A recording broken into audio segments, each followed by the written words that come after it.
Alors ce matin, si vous voulez tourner dans la lettre de Jacques, ce matin, cet après-midi, on va y arriver un jour. Donc, écoutez, je fais la suite de ces messages qu'on a commencé il y a quoi, à peu près 2 semaines. Donc, en gros, c'est le 3e message qui se veut peut-être une série, appelons ça une série quand même, qui traite, qui nous a éclairé tout le monde ici ensemble sur cette dimension de la marche avec Dieu qui nous échappe continuellement. Puis ça, c'est probablement vrai à travers tous les siècles. C'est une grande faiblesse humaine que d'avoir de la bonne volonté dans notre intention de marcher avec Dieu, des fois de commencer sur des bons fondements, de garder ces bons fondements-là, mais d'en faire juste un fondement théologique et finalement de revenir à ce qu'on est naturellement, puis finalement, ben, on finit par plus vivre grand-chose parce qu'on ne s'est pas rendu compte qu'on avait institutionnalisé le phénomène de la foi chrétienne. J'ai parlé de ça dans les dernières prédications, on va en parler encore aujourd'hui parce que c'est important de comprendre les subtilités que ça entoure, cette affaire-là. Donc, ce que nous avons vu jusqu'à maintenant, c'est que un des pièges qui nous est tendu, c'est celui de l'institutionnalisation de l'œuvre de Dieu. De telle sorte qu'on met cette œuvre, l'œuvre de Dieu, on la met à notre main, à nous. Ce qui tend à l'éloigner, cette œuvre-là, subtilement des objectifs divins. Non par malice de personne, mais je dirais par glissement de sens. Je tiens cette expression de ma femme, diplôme en linguistique, qui me disait des glissements de sens. Donc, ce que ça voulait dire à un moment donné a fini par plus vouloir vraiment dire ça. Et ça, c'est grande faiblesse humaine. Et on fait ça dans la parole de Dieu, je pense. C'est que ce que Dieu a dit, ce que Dieu a réellement dit, on a fini par en faire un peu autre chose. On a fini par mettre ça à notre main. Et une des grandes preuves de ce glissement-là, et j'aime ça le mentionner pour se rappeler que les Juifs, les Hébreux dans l'Ancien Testament, avaient reçu les oracles de l'Éternel sur des siècles et des siècles. On parle entre 13 et 15 siècles. Depuis Moïse jusqu'à Jésus, ils sont instruits dans la parole de Dieu, ils sont instruits mieux qu'on l'est, vous et moi. Les Hébreux, moindrement instruits, connaissaient l'Écriture de façon énergique et maîtrisaient les textes de façon spectaculaire. Donc, ils ne pouvaient pas ne pas s'être rendus compte de la venue du Messie à un certain moment donné de l'histoire, puisque au-delà de 6 à 700 textes prévoit cette venue-là. Donc, eux, ils ont ça devant les yeux, là. Ils entendent ça à la synagogue, là, tous les samedis. Ça fait partie de leur vie. Et ce peuple-là est la raison même, l'existence de ce peuple a pour raison la venue du Messie. Ils n'existent que pour ça. Toutes les institutions en Israël, les sacrifices, le temple, les sacrificateurs, l'agneau de Dieu, tout pointait, parlait de Christ. Et Christ allait être la réalisation de toutes ces réalités de l'Ancien Testament. Donc, ils ont une seule raison d'exister, c'est la venue du Messie. Et lorsque le Messie débarque, ben, il passe presque inaperçu. Et plus les hommes d'Israël, les scribes, les pharisiens, les théologiens, plus ils sont instruits de la chose de Jésus-Christ, plus ça leur échappe à eux. Donc, c'est là qu'on voit le piège de l'institutionnalisation. Ah, il est dur à dire ce mot-là. Vous savez ce que je veux dire? Merci de me rappeler mes bonnes habitudes. Mais c'est fort, cette affaire-là. Tu te dis, mais comment ça a pu leur échapper? Et chose encore plus étrange, c'est des Babyloniens qui se présentent à Jérusalem au moment de la naissance du Christ et qui vont vers les princes, les dirigeants, en leur disant, ben, le Messie est né, c'est où? Fait qu'il y en a qui disent, t'as pas Bethléem, quelque chose comme ça, là, peut-il sortir quelque chose de bon de Bethléem? Tu sais, les prophéties disaient ça, mais ils sont complètement endormis, puis engourdis. Mais qu'est-ce qui les a engourdis comme ça? C'est pas l'institution en elle-même. L'institution, elle était correcte. C'est le cœur de l'homme qui, dans l'institution, finit par s'en remettre à l'institution et, lui, se débrancher de la réalité spirituelle de sa valeur. Jeudi soir, j'étais à Grenville pour l'étude biblique qu'on fait là-bas le jeudi soir. Et puis, on parlait de la lettre de Paul aux Romains. On lisait le premier chapitre, puis on était en train de réfléchir là-dessus. Et puis, je faisais remarquer aux gens là-bas que Dieu décrit la nature même de la folie du péché. Quand on lit Romains 1, la progression que Paul fait là, en montrant d'où l'homme part dans son égarement, son aveuglement, et jusqu'à où ça peut aller le péché. Et à la fin du chapitre 1, là, il parle des hommes commettant avec hommes des choses infâmes. Donc, il va visiter toute la question de d'une sexualité complètement débridée qui ressemble vraiment à la sexualité pratiquée dans notre époque d'ailleurs. Mais il dit, c'est jusqu'à là, ça va. Et après ça, chapitre 2, il va montrer que les païens se sont égarés. Mais au milieu du chapitre 2 de Romains, il va dire, les Juifs, eux qui avaient la loi, qui se pensaient meilleurs que les autres, ont échoué tout autant. Ce qui lui fait dire au chapitre 3, finalement, tous sont égarés, tous sont privés de la gloire de Dieu, tous sont sous l'empire du péché. Il n'y en a pas un seul qui fasse le bien, ni l'ignorant sans la loi, pas plus que le savant avec la loi de Dieu. Ils se sont tous égarés. Et qu'est-ce que ça nous dit, ça, sur nous-mêmes? Ça nous dit qu'à moins que Dieu nous rende la vue, ben on ne voit pas ce que Dieu fait. Maintenant, l'intérêt de cette affaire dans Romains chapitre 1, 2 et 3, c'est de comprendre qu'on est tellement aveugle et pécheur que cet aveugle-là nous rend aveugle de la condition du péché dans laquelle on est. Est-ce que vous saisissez cette idée? On est tellement aveugle à cause du péché que l'aveuglement que produit le péché nous rend aveugle de cette condition. Donc, on est des pécheurs aveuglés par le péché et le premier fait de cet aveuglement, c'est qu'on nie notre état pécheur. Ça, c'est de l'aveuglement, là, vraiment.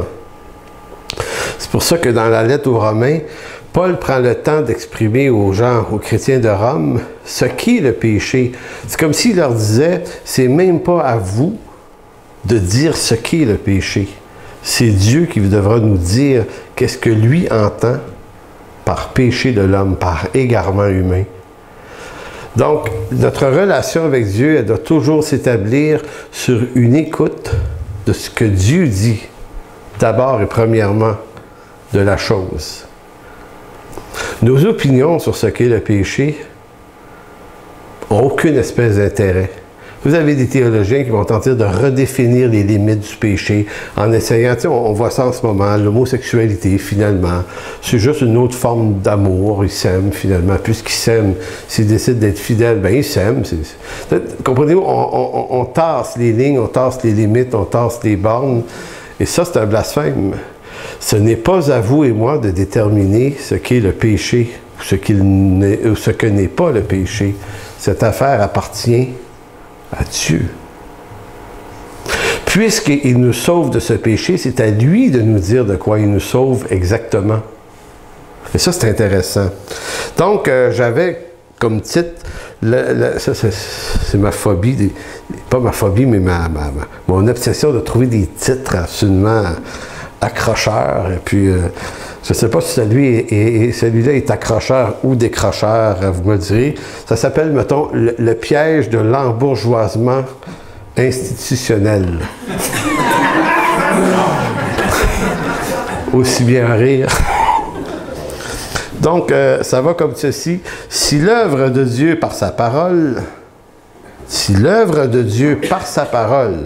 nous fournit une théologie nécessaire pour nous conduire dans la vérité, il faut que la vérité dans laquelle cette théologie nous conduit ne soit pas détournée du but assigné par Dieu. Et ça, à cause de nos propres faux raisonnements, pas ceux des autres, là. Accusons pas les autres.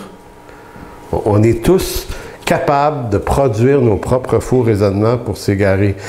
Donc, ce que j'essaie de dire par là, c'est que la théologie n'est pas un problème, elle est un avantage. L'institution n'est pas un problème, elle est un avantage. Le problème, c'est dans nos cœurs, de quelle façon on remet tout à l'institution pour se décharger de notre responsabilité. Et même chose, de quelle façon on se sert de la théologie simplement pour maîtriser la chose de Dieu et on s'affaire et on perd énormément de temps à maîtriser un contenu, un savoir, et pendant qu'on est en train de faire ça, Jésus vient de passer dans la rue, tu ne l'as pas vu passer. C'est ça qui s'est passé il y a 2000 ans. Jésus était là, ils ne l'ont pas vu parce qu'il était occupé à étudier le livre de Dieu qui parlait de la venue de Jésus. Est-ce que c'est pas assez ridicule avec un peu? Tu es tellement en train d'être occupé à la maîtriser, la chose, que quand la chose arrive, tu n'es pas là. Donc, c'est nos propres raisonnements et c'est là qu'on s'intéresse à la lecture de ce texte de Jacques, chapitre 1. On peut écouter la parole de Dieu et se laisser tromper soi-même par une foule de faux raisonnements qui justifient de ne pas la mettre en pratique. Donc, on va s'intéresser à qu'est-ce que veut dire mettre la parole de Dieu en pratique, mais du point de vue de Jacques. Parce qu'ici, en théologie, une des choses qu'on nous apprend qui est importante à respecter, c'est que chaque apôtre, chaque auteur biblique peut parler d'une même chose qu'un autre auteur biblique, mais il se peut que son contexte à lui ne soit pas le même. Donc, il ne faut pas prendre le contexte de Paul lorsqu'on cite Jacques. Il faut s'intéresser à qu'est-ce qui était l'intérêt de Jacques d'utiliser cette idée de mettre la parole de Dieu en pratique. Verset 22, chapitre 1, verset 22, qui dit « Mettez en pratique la parole de Dieu et ne vous bornez pas à l'écouter en vous trompant vous-même par de faux raisonnements. » Ça fait longtemps que je lis ce texte-là et cette semaine, en m'appliquant à lire la lettre de Jacques, et justement Guy en a parlé dans quelques messages dernièrement, salut Guy d'ailleurs, c'était intéressant les messages qu'il faisait là-dessus parce que ça réveillait un intérêt pour cette lettre-là, je sais pas, qu'on lit moins, et de se rendre compte que Jacques, lui, arrive dans un angle très, très différent des autres apôtres, tellement que, si je me souviens bien, un homme comme Luther, le grand Luther, voulait exclure, je crois, la lettre de Jacques du Nouveau Testament, tellement il pensait que Jacques avait comme pas rapport avec Paul sur la question de la doctrine de la justification. Mais non, en fait, Jacques est tout à fait connecté sur les mêmes réalités. Il faut comprendre l'angle dans lequel il arrive, et ce que Jacques tente d'annoncer et de dénoncer par la même occasion. Donc, qu'est-ce qu'il veut dire par mettre en pratique la parole? Moi, c'est une question que je me pose depuis longtemps. Tu fais ça comment? Mettre en pratique quelque chose que tu lis. Ça veut-tu dire que... ça veut-tu dire de maîtriser la parole? Ça veut dire de l'étudier plus? Ça veut-tu dire d'en parler plus? Ça veut-tu dire de la méditer plus? Ça veut-tu dire d'essayer si ça marche? Ça veut-tu dire d'avoir plus de foi? Ça veut-tu dire d'aimer plus les gens? Qu'est-ce que ça veut dire, mettre en pratique une parole comme ça? Le verbe tromper, ici, vous trompant, c'est un mot qui revient à 2 reprises dans le bout de texte qu'on va lire, et les 2 fois, il ne veut pas dire la même chose. Donc, je vais lire le texte au complet, puis après ça, on va regarder les 2 verbes tromper. Donc, mettez en pratique la parole de Dieu, ne vous bornez pas à l'écouter en vous trompant vous-même. Vous trompant vous-même par de faux raisonnements. Car si quelqu'un écoute la parole et ne la met pas en pratique, il est semblable à un homme qui regarde dans son miroir son visage naturel et qui, après s'être regardé, s'en va et oublie aussitôt qui il était. Mais celui qui aura plongé les regards dans la loi parfaite, la loi de la liberté, et qui aura persévéré, n'étant pas un auditeur oublieux, mais se mettant à l'œuvre, celui-là sera heureux dans son activité. Attirons notre attention sur celui-là sera pas malheureux dans son activité, donc heureux dans son activité. Il faut simplement comprendre qu'il n'y a pas un déficit de joie à marcher avec Dieu, selon Jacques. Et il n'y a surtout pas un déficit de joie à mettre en pratique la parole de Dieu. Il y a une acquisition de bonheur à ça. Pas vrai? Verset 26, et là, c'est là que ça se corse. « Si quelqu'un croit être religieux, sans tenir sa langue en bride, mais se mais en trompant son cœur. Donc, le deuxième usage du verbe tromper, en trompant son cœur, la religion de cet homme est vaine. La religion pure et sans tache devant Dieu notre Père consiste à visiter les orphelins et les veuves dans leur affliction et à se préserver des souillures du monde. Il faut remarquer que lorsque, là je parle pour moi-même, c'est mon erreur à moi, lorsqu'on s'intéresse à ce texte, on va chercher des bouts dans ce texte-là. On ne réalise pas que le verset 22, 23, 24, c'est en rapport avec le verset 27 qui parle des veuves et des orphelins. On ne réalise pas que mettre en pratique la parole de Dieu dans le contexte, c'était en rapport avec les veuves et les orphelins. Non, ça nous échappe peut-être. En tout cas, moi, ça m'échappe beaucoup. Ça m'échappait beaucoup. Je me disais, il veut dire d'autres choses, d'emmagasiner la parole. Je me souviens d'avoir dit ça. Tu sais, de ne pas être un auditeur oublieux quand j'entends la parole. Donc, moi, je voyais emmagasiner la parole. Connaissez-la beaucoup, beaucoup, beaucoup, beaucoup. Puis après ça, la veuve et l'orphelin, ce bout-là, je me disais, bof, ça, il est un autre sujet, là. Tu sais, on coupe ça de même parce que... Et on fait l'erreur qu'il dit de ne pas faire. On se trompe soi-même par des faux raisonnements. On est déjà en train, dans l'étude, de créer le propre faux raisonnement qui nous éloigne de la compréhension du texte. Donc, le premier verbe « tromper », qui est paralogizomai, de deux mots, para. Le mot para, c'est un préfixe en grec qui veut toujours dire les choses à côté. Tu sais, on va parler par exemple des mouvements para-église, para, c'est le même mot. Para veut dire au-delà, autour, à côté de l'église, il y a aussi des mouvements qui font des choses. On les appelle des mouvements para-église. Donc c'est l'idée. Donc si c'est para, mais para, logizomai. Logizomai, c'est un mot dont on tire d'autres mots, dont le mot logos. Une parole aussi. Donc, c'est des mots qui ont comment on pourrait dire, une certaine relation, même si ce n'est pas exactement les mêmes mots. Le mot logizomai, c'est un mot qui, chez les Grecs, fait référence à quelqu'un, ou pas quelqu'un, mais le fait de calculer, de bien compter, de préciser les choses. Se dit de quelqu'un qui s'en tient aux faits, et non pas aux suppositions. Donc, c'est l'idée de Jacques. Donc, on ne doit pas se laisser tromper soi-même par des suppositions, mais on doit être conduit dans la parole de Dieu, ici, dans le contexte, par des faits. Ça, c'est le premier mot, parallèle. Et le deuxième, c'est le mot, c'est sans tenir, c'est verset 26, sans tenir sa langue en bride, mais en trompant son propre cœur. Ici, c'est apatao, qui veut dire se séduire. Donc, ici, c'est plus du domaine de la séduction, donc de la naïveté. Donc, les deux mots ne veulent pas dire la même chose.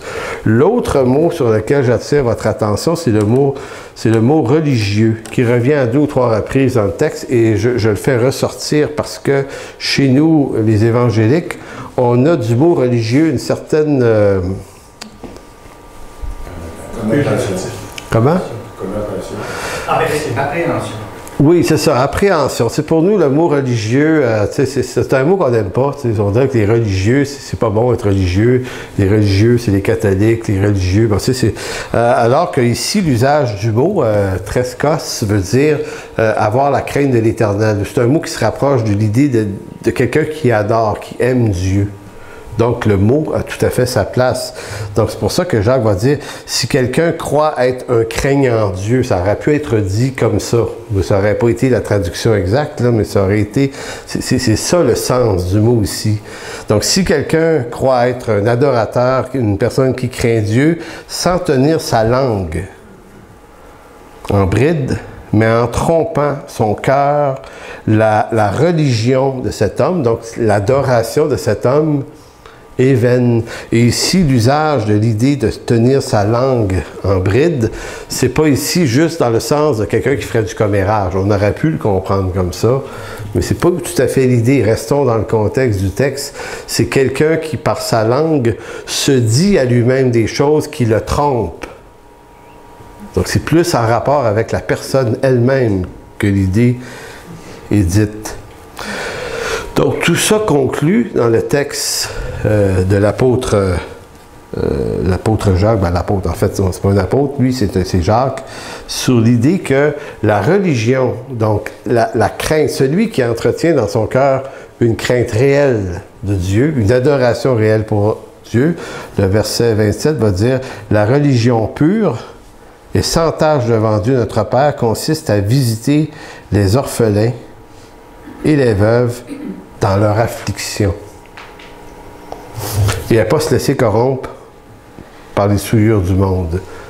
Ici, souillure, c'est probablement pas en termes de péché à caractère sexuel ou autre. Là. Ici, si on veut rester dans le contexte, c'est les souillures susceptibles de nourrir nos faux raisonnements. Donc, lorsque l'apôtre, je dis encore l'apôtre, lorsque Jacques, le frère du Seigneur, nous mentionne cette idée dans ce texte, ce qu'il est en train de dire avec énormément d'énergie, c'est que la mise en pratique de la parole de Dieu se mesure dans nos vies d'abord à la capacité des soins et du traitement qu'on donne aux moins favorisés autour de nous. Donc c'est comme si Jacques est en train de débâtir une idée qui aurait peut-être besoin d'être débattu à tous les siècles, c'est qu'il y a danger qu'on s'institutionnalise, qu'on s'embourgeoisise, qu'on s'embourgeoise dans des parcours, dans des traditions, dans des trucs qui fait que éventuellement on n'est plus en train de voir ces gens-là en chemin, on les voit plus. On les voit plus parce que l'institution devient trop grosse, ça devient trop importante, trop lourde à supporter, trop lourde à gérer, à tenir, et personne n'est méchant dans ça. C'est pas une intention méchante de ceux qui l'habitent, cette institution-là, qui crée le problème.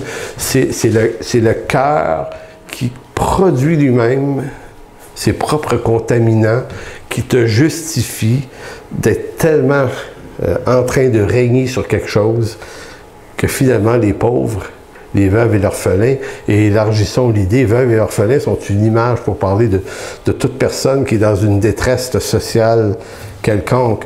Donc, Jacques insiste sur le fait que le problème réside dans la bêtise qui nous habite, non plus celle des autres, mais notre bêtise, celle qui nous habite, nous, celle qui nous conduit à s'inventer des discours illusoires, qui justifie notre désengagement de mettre en application la parole de Dieu. Le problème pour Jacques, il est là. Jacques nous ramène abruptement à l'ordre. Pour lui, la foi n'est pas sans la compassion. La foi n'est pas sans la compassion. Et il aurait pu citer son frère, demi-frère, Jésus. On le dit ici, dans les 2 dernières semaines, Jésus a passé environ 3 ans à établir l'œuvre que le Père lui a confiée. Il y a 3 ans seulement pour faire ça. Et d'implanter l'Église universelle par sa mort et sa résurrection. Donc, c'est comme des missions énormes, énormes, énormes. Mais sa démarche n'est pas sans la compassion. Et on est en train, on s'est séparé une partie du Nouveau Testament, quelques-uns ici, et on va s'intéresser à toutes les fois où Jésus s'est arrêté en chemin avec quelqu'un. Tenter de voir combien de fois c'était du domaine de la compassion, combien de fois c'était du domaine de l'instruction, parce que c'est pas juste la compassion, ces arrêts en chemin, il y a plein d'autres choses qui se sont passées, mais c'est vraiment intéressant de revenir à cette simplicité-là de l'Évangile. Et Jacques nous dit que celui qui va mettre cette parole en pratique, mais de cette façon-là, dans ce type d'application-là, celui va être heureux dans son activité. Ça m'amène spontanément à vous parler d'un bonhomme que je ne connais pas beaucoup, mais dont on a probablement tous entendu parler, en tout cas pour les moins jeunes d'entre nous. Est-ce que vous connaissez l'abbé Pierre? Ça vous dit quelque chose? Oui. Connaissez-vous l'abbé Pierre? J'ai jamais entendu parler de l'abbé Pierre. Qui a déjà entendu parler de l'abbé Pierre? Ouais. L'abbé Pierre, on l'appelait l'abbé. Pierre n'était pas son vrai nom. Mais lui, il est né au début du 20e siècle. Puis il est rentré très jeune chez les Capucins en France. Et lui, il raconte que la raison qui l'a amené à rentrer dans un ordre monastique comme celui-là, c'était parce que son père avait été un modèle de compassion pour lui. Donc, il dit, mon père était un propriétaire d'une mine ou quelque chose comme ça. Là. Son père était quelqu'un d'assez fortuné, si je comprends bien. Et le dimanche, son père allait à la messe. Et après la messe, il allait dans la ville nourrir les gens qui n'avaient pas de logis. Je ne sais pas c'était où, là, c'était à Paris ou ailleurs. Puis lui, étant jeune, il accompagnait ses parents. Il disait, pour mon père, ce qui était important maintenant, le temps qui nous restait de libre dans la semaine, là, on va aller aider les gens, on va aller les nourrir. Tu n'es pas obligé de faire ça, le monsieur, là. Puis ce monsieur-là avait une paire de ciseaux avec lui, puis quand il y en avait qui avaient les cheveux trop longs, il les assoyait sur une caisse de bois, puis il lui taillait les cheveux, il leur faisait une coupe. C'est intéressant, du monde de même. Et lui, l'abbé Pierre, il dit, ça, c'est mon père. Fait que lui, à l'âge de 20 ans, là, ce qu'il s'est dit, là, il voyait tellement le bonheur que ça produisait dans sa famille. Ses parents étaient des gens heureux. Ça amenait tellement de vie qu'il s'est dit, ben moi, je vais faire ça de ma vie, puis m'aller plus loin que mon père. Moi, je me marie pas. Ben, c'est catholique, les ordres, c'est comme ça. Et il est devenu cet homme qui s'est occupé des plus démunis de la société. Maintenant, ça, on pourrait dire qu'il y en a beaucoup qui ont fait ça. Ben, c'est pas rare. Mais ils sont rares, ceux qui l'ont fait comme lui. D'abord, lui a attiré l'attention des médias à l'échelle internationale pour ses œuvres parce que il le faisait comme aucun autre. Savez-vous c'était quoi la différence entre lui et bien d'autres? C'est que lui a créé une institution qui est devenue extrêmement importante, mais il n'a jamais cessé lui-même d'être dans la rue. Et Radio-Canada a tourné un reportage, et c'est là que moi j'ai connu ce monsieur-là, il y a une vingtaine d'années, en écoutant la télévision. Ils ont fait un reportage sur lui. Et il était âgé de tout près de 80 ans, le monsieur, là. Et il est à Paris en train de monter des divans, des fauteuils dans un 3e étage d'un logis pour aider une vieille femme ou un monsieur, je ne sais plus qui, là. Et il est en train de faire ça. Puis tu sens que lui, il n'aimait pas être vu par les médias en train de faire ça. Tu sais, il y avait cette espèce de décence de dire, quand on fait du bien, on va le faire discrètement. Et dans l'entrevue, il est comme assis dans un escalier de la maison en question, puis il est radieux, ce monsieur-là, vraiment. Et là, il parle de la joie qu'il ressent. Puis là, on lui demande, mais pourquoi à votre âge vous faites encore ça? Puis tu sais, et là, il lui dit, mais c'est à cause de la joie, tu sais. Il dit, moi, là, de voir des gens qui sont heureux, qu'on les aide, qu'on leur amène un meuble, qu'on leur amène de l'aide de toutes sortes de façons, il dit, ma joie, c'est de voir la joie dans leur visage. Il dit, ça, là, je ne peux plus me passer de ce bonheur. J'en ai besoin.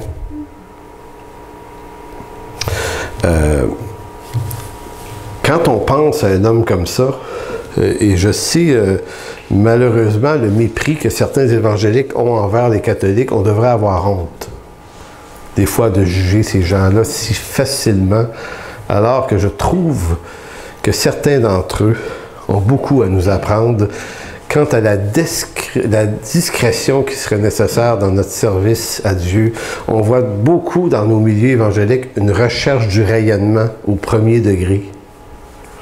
Alors que j'avais l'impression, en voyant cet homme-là, que lui ne cherche pas à rayonner devant les hommes, mais c'est comme si, par lui, il faisait rayonner Christ sur les gens.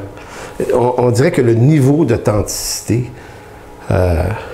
était tellement plus évident, et tellement évident que des médias dans le monde se sont déplacés en France pendant des décennies pour aller rencontrer ce monsieur-là.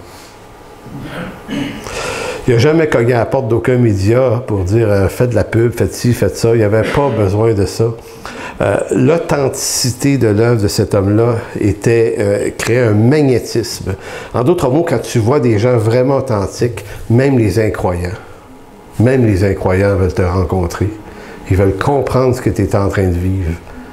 Parce que ce que tu es en train de vivre est en train de mettre en évidence le vide de leur propre cœur à eux. Voilà ce que Jacques nous dit. La crainte de Dieu et l'adoration pure n'est pas un savoir académique et théologique bien maîtrisé, mais un savoir académique et théologique qui consiste à visiter des gens, des veuves, des orphelins dans leur affliction, ici et là en chemin. C'est comme si Jacques nous disait, si vous voulez savoir où est-ce que vous en êtes dans votre foi, posez-vous pas la question de savoir combien de choses vous connaissez.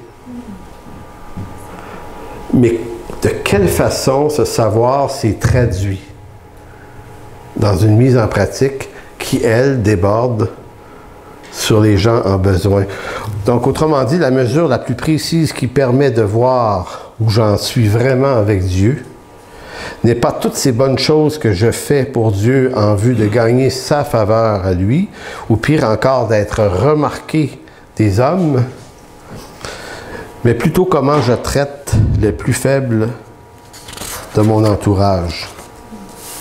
Vous savez, quand je nous dis ça ce matin, c'est presque épeurant dans la mesure où on est ici dans cette petite église en train de réfléchir là-dessus. Hein? On se dit ça depuis quelques semaines, en chemin les gens. Puis on s'est conté des histoires là-dessus. Puis en même temps, je me dis, j'ai comme l'impression que Dieu va nous amener dans ce défi-là pour de vrai aussi. Le test. C'est comme si il va falloir être attentif à ce qui se passe autour de nous, au travail ou ailleurs, dans la rue, dans le voisinage.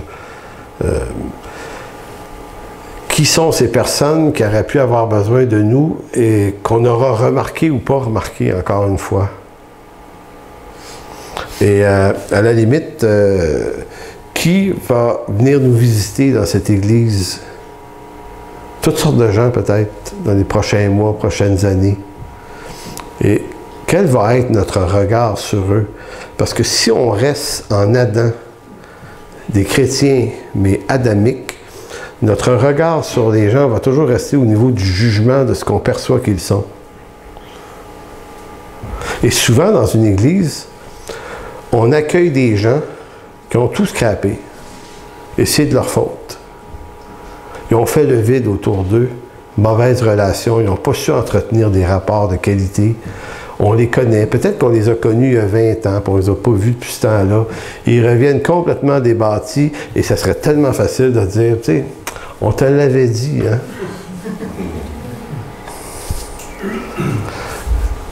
Et ça serait une parole idiote. Que Christ, lui, accueille les pécheurs, et comme il dit dans l'Évangile de Jean, il refuse pas quiconque vient à lui. Donc, est-ce qu'il y a une raison pour laquelle nous, on se maintiendrait dans des jugements contre un et l'autre, qu'on connaît ou qu'on ne connaît pas, pour simplement des raisons arbitraires de notre part? Pas sûr. Et si je ne me trouve pas assez aimant et compassionnel, parce que ça, c'est l'autre côté de la même médaille, on se dit, OK, il faut mettre en pratique la parole. Admettons que dans l'angle de Jacques, mettre en pratique la parole, c'est ce cœur qu'on devrait avoir pour les personnes qui ont tout scrappé, qui n'ont pas réussi, qui ont échoué. Que faire si moi, je ne suis pas en train de remarquer ou je ne suis pas en train de sentir dans ma vie que je l'ai, cette affection-là pour les gens, cet amour, cette compassion? Donc, ici l'idée, et si je ne me trouve pas assez aimant et compassionnel pour aider un nécessiteux, c'est que je n'ai pas réalisé que cette compassion n'était pas supposée être la mienne, mais celle qui vient d'un fruit produit par l'Esprit. Je m'explique. Il y a des gens qui peuvent sembler l'avoir mieux que d'autres. Cette compassion-là, par exemple. Et il se peut qu'on se dise, ben moi, c'est pas mon don. Bon, c'est une autre forme de faux raisonnement. On est habile à se dédouaner. C'est absolument terrible. Donc, c'est pas mon don. OK. Mais l'affaire qu'il faut comprendre, c'est que c'est pas supposé. Il se peut que tu aies une compassion et un amour naturel. Ça serait super bien, mais ce dont on parle ici, c'est de la compassion et de l'amour de Christ. Maintenant, que tu ne l'aies pas naturellement, c'est une bien bonne chose. Parce que le jour où tu vas la manifester, ça ne sera pas toi, mais Christ à travers de toi. Donc, ce n'est pas un problème que tu ne l'aies pas. Moi, l'image que j'aurais de ça, c'est qu'à un moment donné, c'est arrivé une couple de fois, moi, je ne suis pas trop fort en informatique. Et puis, dans un ordi, il y a vraiment toutes sortes d'affaires que tu peux faire avec ça. Hein? Je ne sais pas si vous saviez. Moi, je pense, si j'utilise mon ordi à 1 ou 2 % de ce que ça peut faire, je suis pas pire, là. Mais il y a tellement de trucs. Fait que, à l'Assemblée, là-bas, il y a Donald, hein, Donald Asselin, qui est notre génie de l'informatique et qui, à un moment donné, j'ai dit, ouais, tu sais, moi, je sais pas s'il faudrait que j'achète un logiciel pour faire, je sais plus quoi, là. Et là, il me regarde avec son petit sourire en voulant dire, ben, c'est là, dans ton ordi, cette affaire-là. Tous les ordis ont ça, cette affaire. Ah, t'es-tu sérieux? Ben, il s'assoit, puis il clique, puis pouf, c'est là. Là, tu regardes le gars, tu te dis, bon, OK, on regarde tout ça entre nous deux. Et ça vous est déjà arrivé, des trucs comme ça? Bon, c'est ça. C'est incroyable ce que ça fait un ordi, mais ce qui est plus incroyable, c'est tout ce qu'on ignore que ce qu'un ordi peut faire. C'est un peu comme si notre nouvelle vie en Christ, il y avait cette parallèle qu'on pouvait faire. C'est incroyable tout ce que Dieu nous a donné. On voyait la semaine dernière le fruit de l'esprit, l'amour, la paix, la joie, tout ça. Là. Il nous a donné ça. Il y a 9 qualités dans ça. Il nous a donné ça. Maintenant, si l'Esprit Saint habite en vous du fait que vous soyez nés de nouveau, c'est obligé qu'il habite en vous. C'est obligé. La régénération, là, nous dit Paul dans Tite chapitre 3, elle est opérée par le Saint-Esprit. Donc, si l'Esprit Saint vous habite et m'habite, forcément, il amène avec lui l'attirail du Saint-Esprit et donc forcément, il amène toutes ces qualités du fruit de l'Esprit. Donc, c'est une équation simple. Si quelqu'un est en besoin et que ça nécessite une compassion de votre part et que vous ne l'avez pas, c'est pas grave. Allez-y quand même, puisque ça va obliger Dieu, par son esprit, à activer cette qualité que lui a déposée en vous. Donc, à travers vous, Dieu va avoir compassion de quelqu'un. Et ça sera votre joie. Donc, vous ne pouvez pas vous disqualifier. Vous êtes, par Dieu, suffisamment et complètement qualifié. C'est pour ça que l'Évangile, c'est vraiment une bonne nouvelle. Non seulement c'est une bonne nouvelle qui nous sauve et qui nous pardonne de nos fautes, mais qui plus est, elle fournit toute l'attirail. C'est comme, il y a comme quelque chose qui est du domaine du tout inclus. 8 étoiles. Et 9 étoiles, il y a 9 qualités. 9 étoiles. Donc, c'est ça qui est bien important. Et on va terminer sur un dernier point. Hey, je ne me suis pas rendu loin dans mes affaires. Pas grave. Sur la question des faux raisonnements, j'aimerais juste en mettre un en lumière. Et je réfléchis là-dessus et ma réflexion n'est pas complétée. Mais c'est que il y a ce qu'on appelle aujourd'hui, dans le monde dans lequel on est, le monde des impressions, des illusions et des perceptions. On est dans un monde médiatique. Donc, on a à jongler avec des réalités qui étaient moins importantes il y a 2000 ans. Dans le monde de Jésus et de Paul, il n'y a pas de médias sociaux. Donc, quand Jésus est en train de parler avec quelqu'un, il est juste là. Puis Paul aussi, il est juste à l'endroit où il est. Vous et moi, là, on a cette faculté d'être à 1000 lieues en même temps. On n'est pas Jésus, là. Vous pouvez être chez vous en train de souper et vous avez mis des trucs de vous là, sur votre page Facebook, des photos de voyage, peu importe ce que c'est, là, ou quelque chose. Moi, je mets mes prédications. Et pendant que vous soupez, vous êtes ailleurs avec quelqu'un en même temps. On est omniprésent. Là. C'est intéressant quand même. Et il y a des hommes de Dieu, là, des Monsieur Piper et compagnie, là, leur vidéo s'est écrit des millions de fois. Et c'est incroyable là, comment on a multiplié l'impact de la production des événements ou des éléments qu'on peut médiatiser. Maintenant, tout ça, ça nous fait rentrer dans un piège qui n'est pas celui du média. Le média, il est un avantage. Mais ce que ça commence à produire, c'est l'effet où il faut gérer les impressions qu'on laisse. Et dernièrement, je vais vous lire un petit peu.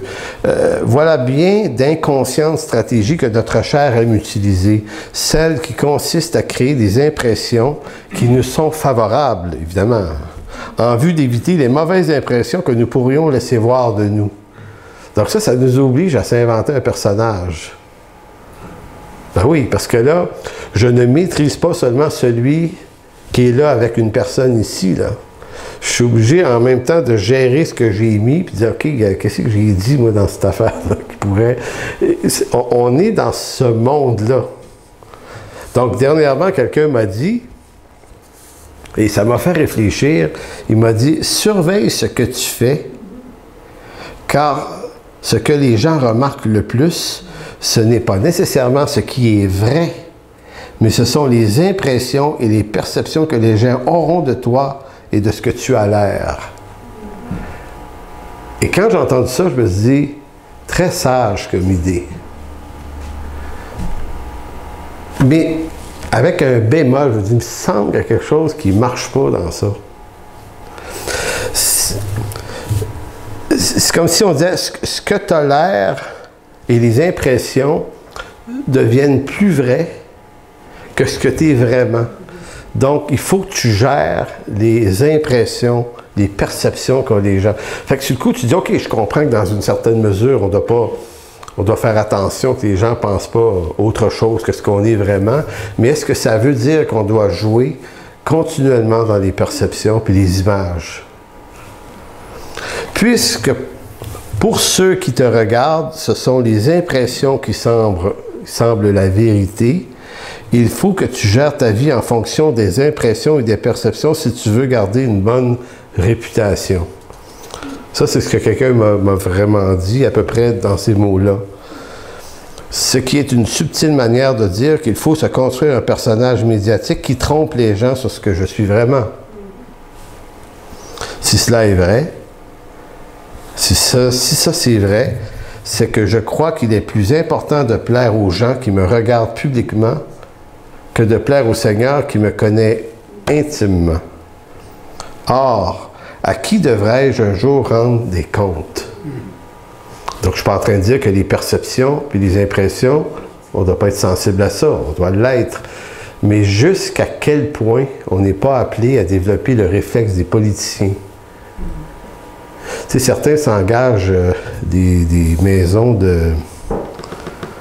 KPMG, comment on appelle ça, une maison de relations publiques, là, en voulant dire, Monsieur le Premier ministre, vous ne pouvez pas dire ça, les gens vont penser ça. Vous ne pouvez pas dire ça, les gens vont penser ça.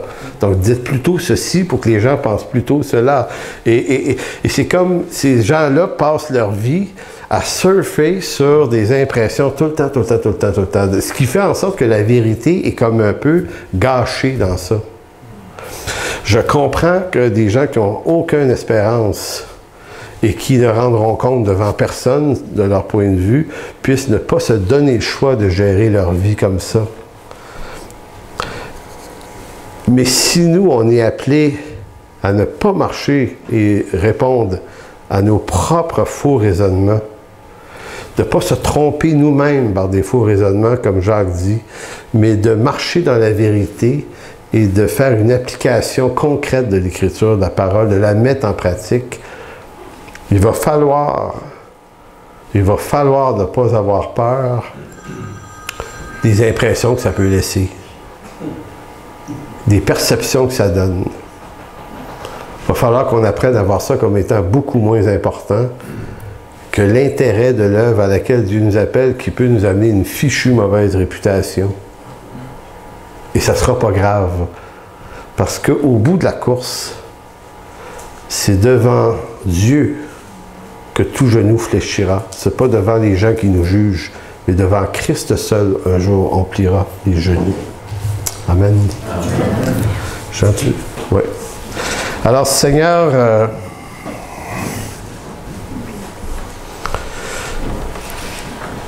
ce sont là des grands sujets, Seigneur. Ce sont là des sujets qui sont tellement au-dessus de nous, de nos réalités. Ce sont des sujets, Seigneur, qui nous parlent de nos propres égarements. Et c'est pourquoi, Seigneur, on se présente devant toi, te demandant, te suppliant, Seigneur, de nous faire entrer dans ces réalités qui nous échappent. Seigneur, on peut décider intentionnellement, avec toute la bonne volonté qui est dans nos cœurs, de marcher dans cette direction. Et c'est ce qu'on va faire, Seigneur, mais à la fois, Seigneur, on sait que il faut que par l'autorité de ton Esprit Saint, tu puisses nous conduire dans ces chemins. Dans ces chemins où notre chair, notre vieille nature ne veut pas aller là. Spécialement dans le siècle présent, Seigneur, on aime les chemins qui sont larges et confortables. On les aime, ces chemins. Mais toi, Seigneur, ce que tu as pour nous, c'est un chemin qui est plus étroit, qui est plus resserré et qui nous semble être mauvais. Mais Seigneur, selon Jacques, ça conduit à la joie. Celui-là est heureux dans son activité. Et Seigneur, on te demande de bénir cette parole dans nos vies. Et Seigneur, on appelle la bénédiction sur cette Église, sur tous ceux qui sont là aujourd'hui. Merci de bénir abondamment, de répandre ta bonté, ta compassion, ton pardon, ta grâce sur chacune de nos vies afin qu'on puisse être, nous, à notre tour, une bénédiction pour d'autres.